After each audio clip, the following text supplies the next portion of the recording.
Hey everybody, it's Robot here for Vespa Motorsport and Scooter West here in San Diego, California.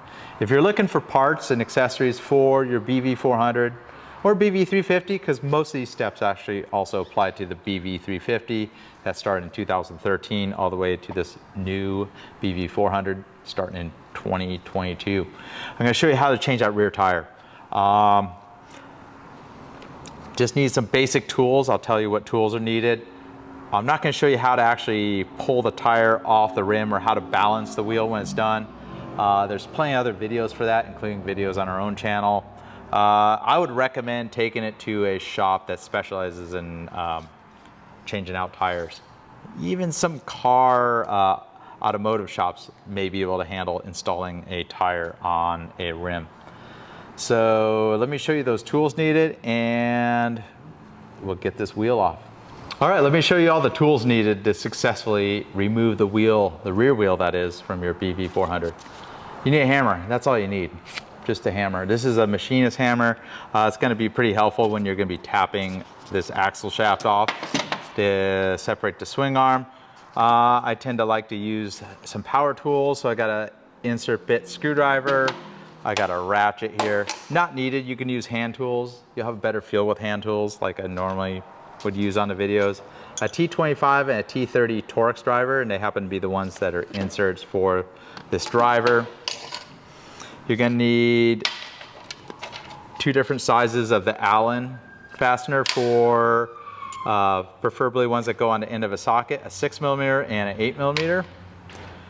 A 8mm socket could be 1/4 inch or 3/8 drive. You need a 13mm, a 17mm, and a 24mm socket. Quite optional, a slide hammer is pretty helpful, but definitely not needed. I'll show you different techniques to extract the swing arm. You're gonna need a large set of diagonal pliers. In a pinch, you could use something like lineman pliers or even vice grips, but these work the best when you're manipulating a cotter pin. Got some ratchets. I got a trusty electric impact that makes the job a little easier. Definitely can do without it if needed. For materials, you're gonna need some grease. I recommend just the Maxima waterproof grease, Scooter West part number grease. Two other items you want, blue Loctite, which is medium strength, and it's pretty useful to have anti-seize. So it's kind of metallic looking grease. And before you start, you're gonna need a couple other materials. You're gonna need a cotter pin, which is 012789-C, it's the Scooter West part number. Recommend having the graphite bushing that joins the exhaust header to the muffler. 828185 is the original Piaggio replacement graphite bushing. You may not need it for the tire change, such as in this instance, but it's good to have that part on hand. And of course, you're going to need a rear tire, 150/70-14 scooter tire. Recommend the Michelin City Grip. Kind of tends to give you just a decent all-around performance. Of course, there's several other tires. Tires are no different than oil. Everybody has their own opinion on what they want to use, but I could tell you we would probably sell a Michelin City Grip for the BV series scooter, probably 9-to-1 over all the other brands. All right, let's remove the wheels. So start with the muffler, obviously make sure it's cool. And you have 3 screws on the outside cover, T25 Torx driver removed. They do have little black washers to go with them. Go ahead and set those aside. And then this lifts away, and then there's 2 plastic pegs in these 2 locations that go into these rubber grommets as well. Go ahead and remove the exhaust clamp. I'm gonna go pretty quick with everything with impacts. So 17mm socket, and it's loose. That's all you need to do. And then you're gonna need a 6mm Allen key. Again, I'll just cheat and have it on impact. Keep track of all the washers that go with these bolts. And I'm leaving behind the topmost one. I'm gonna support the muffler as I loosen this topmost mount. So at this point, you want to pull it straight off the header pipe. And oftentimes with these graphite bushings, If it's still in really nice shape like this one, you can reuse it. But as it goes on and off, it may start to break down and start leaking, so you may need to pry that part out and replace it. We have those available on the Scooter West web store. Same gasket that was used on the 350cc motor all the way up to the 500cc Piaggio motors. So here's this clamp for the brake hose, 8mm socket.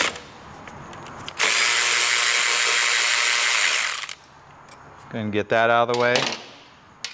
Then you're gonna need a T30 Torx driver.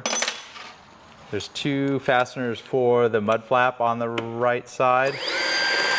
One has a longer screw towards the front, and the shorter step screw is on the rear. Then set those aside. Next, we'll go ahead and remove the brake caliper. You're gonna need a 10mm Allen, or 8mm Allen, excuse me. And they have a wave washer and Loctite on it. So if you're doing this by hand, there's gonna be quite a bit of friction because of that blue Loctite that's on the threads. And set that away. Go ahead and kick that little bracket up. Carefully pull the caliper off. And this is the perfect time to change the brake pads. These brake pads still have, just by the look, about 6mm of pad left, a little over 1/8 of an inch, a little less than 3/16. Plenty of life still left on them. If they're down to the last 1/16 of an inch or millimeter, it's time to replace them. Next, you have this little castle cover right here and a cotter pin. So the cotter pin, usually you want to use a large set of diagonals and just twist it. Sometimes you'll break it by twisting it back, just like that, and use your diagonals and lever the cotter pin out, just like that. Throw that away because you're going to start with a new one. Go ahead and remove the little castle cover. You're going to need a 13mm socket to remove the lower shock mount on the right side.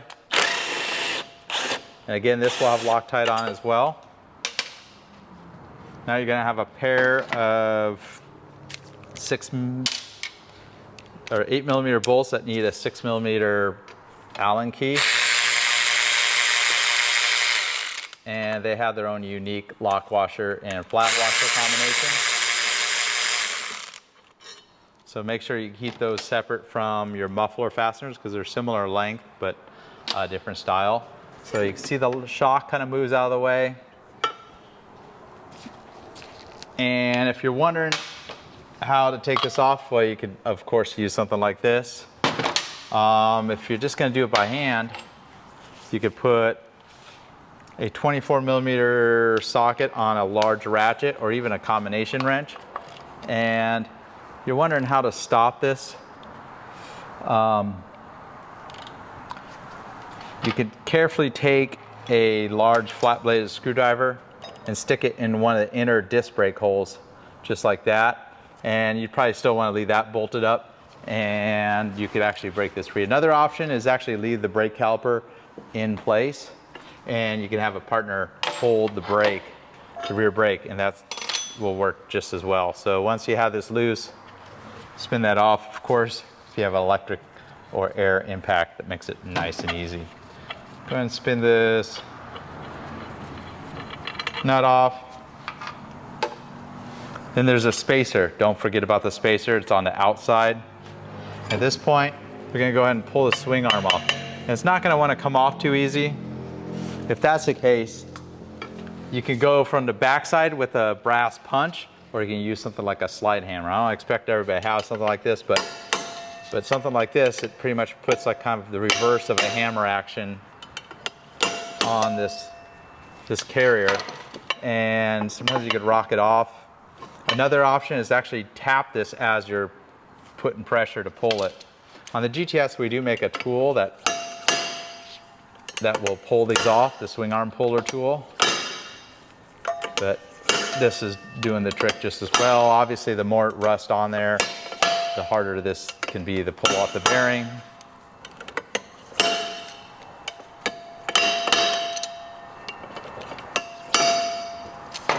You probably get to a point where you could just start rocking it. And I'll show the last way that sometimes I'll help persuade this to come out. So you have the end of the axle. Don't hit it too hard, but just little taps is what putting pressure with my 2 fingers back there, and it's putting shock waves on that shaft, and it allows it to come off the bearing.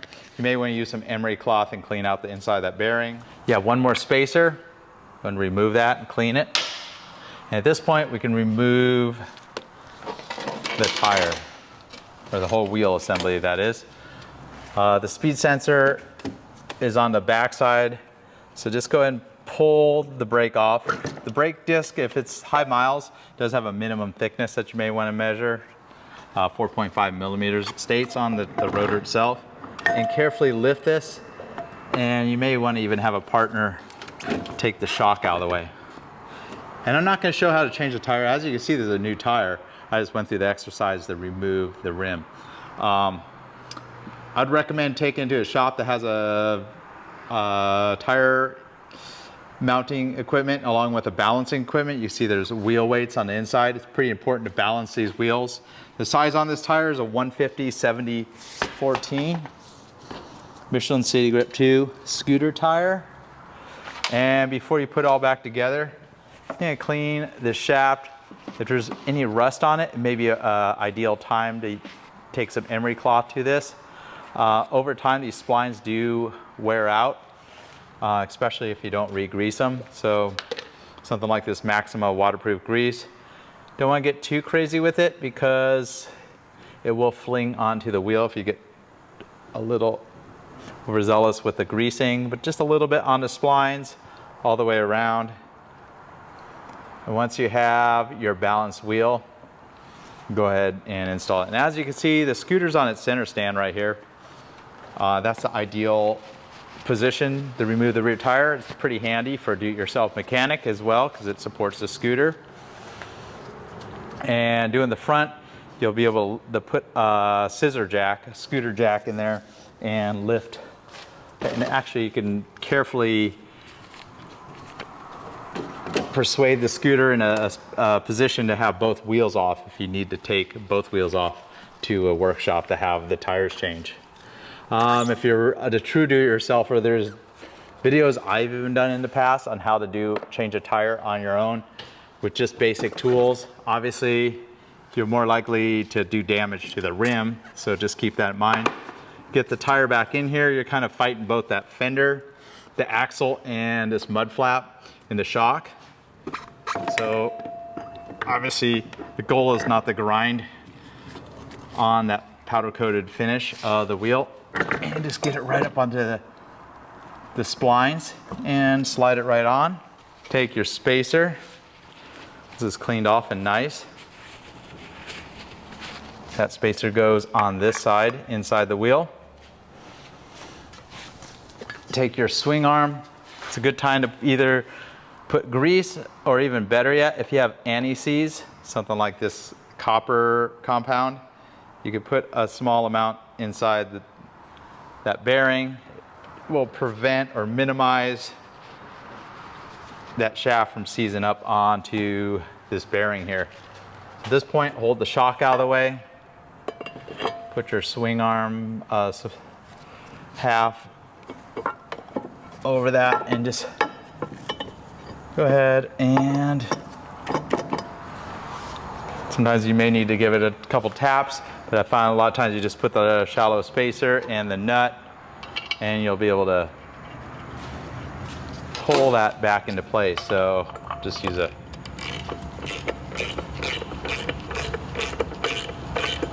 not going to do the final torque. I'll go through all the torques, kind of the last step before I put the muffler on. Nice thing is that pulling right on. There we go. So go ahead and locate the 2 screws that hold the swing arm to the engine.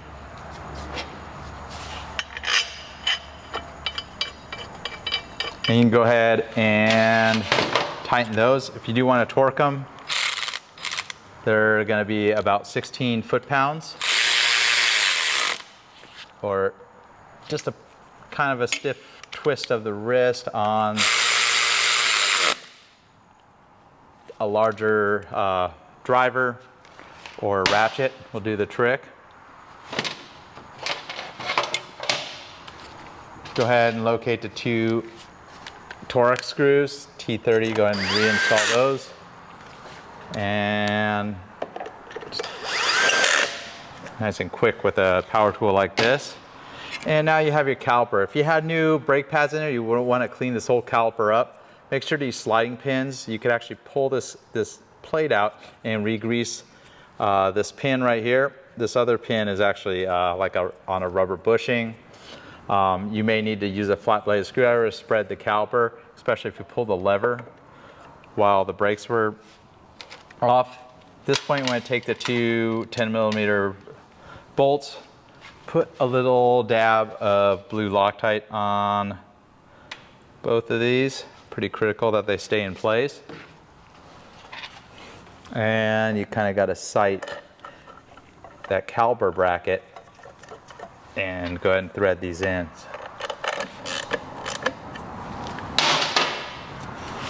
And same with the shock bolt. Recommend a little bit of Loctite on the tip. That's gonna be a 13mm. Start by hand. And you gotta be careful with a tool like this. It will easily over torque if you use an impact. And the last fastener before the muffler goes on is this small little 6mm bolt. You need your 8mm socket. Go ahead and tighten that. It's not critical. It's just a bracket that holds the cable.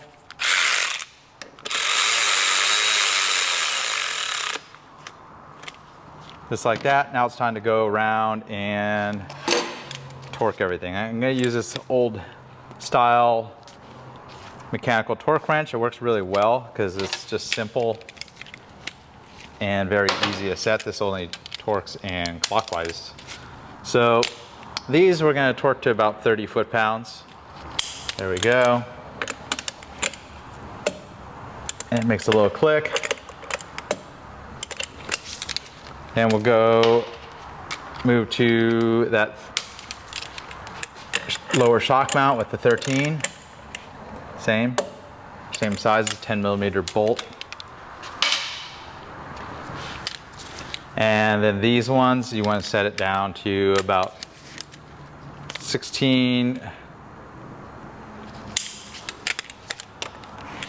And with this, it's needs very little. You can just barely hear the click on that for those. It's on the lower end of the scale.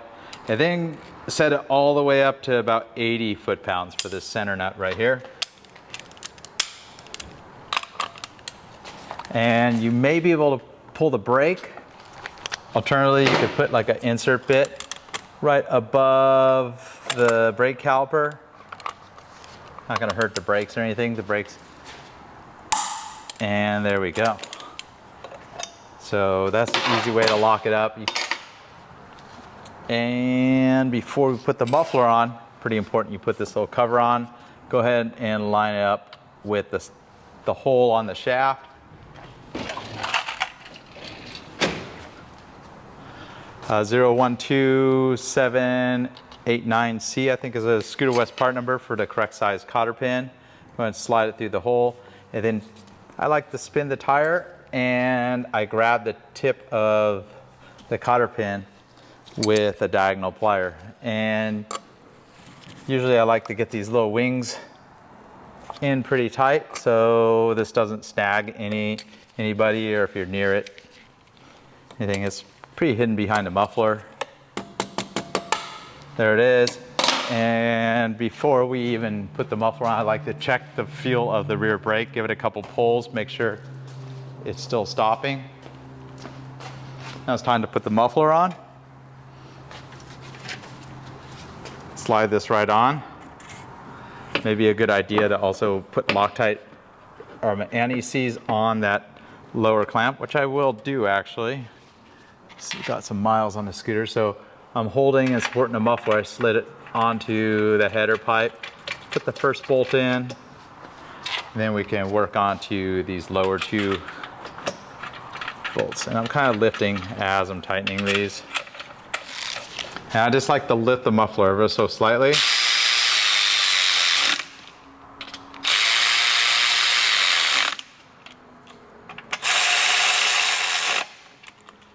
And again, you can set this to the very low end of the scale, 16 foot-pounds.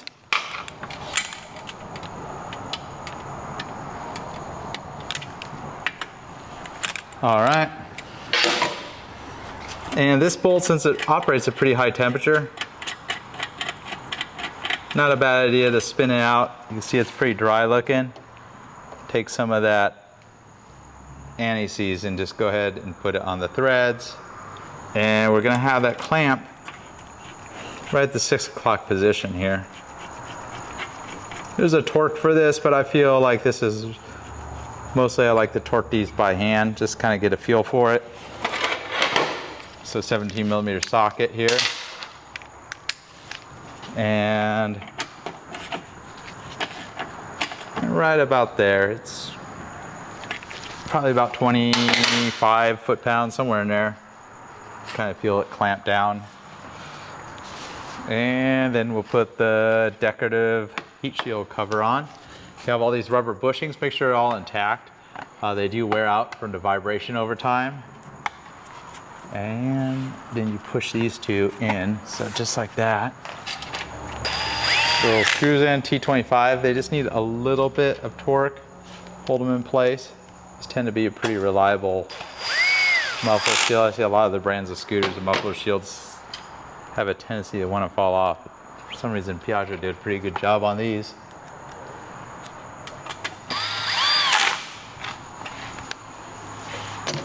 And there you go. Pretty much got the wheel installed. So there's one more step you gotta do before you operate the scooter with a new wheel. This scooter does have a traction control system called the ASR system. You could check out my YouTube short on how to turn on the calibration mode for the traction control. And you gotta operate the scooter at very low speed for it to recalibrate the traction control. You wanna make sure your tires are at the correct operating pressure. Anytime you change a tire, you wanna recalibrate that ASR system, whether it's the front, the rear, or both. So check out my other video for that. Check out the next video for how to do the front tire. A little simpler, not quite as much to remove, but you need to support the scooter from the center. I'll see you in the next one. There's a robot here from Vespa, Motorsport, and ScooterWest.com. I hope you enjoyed that one.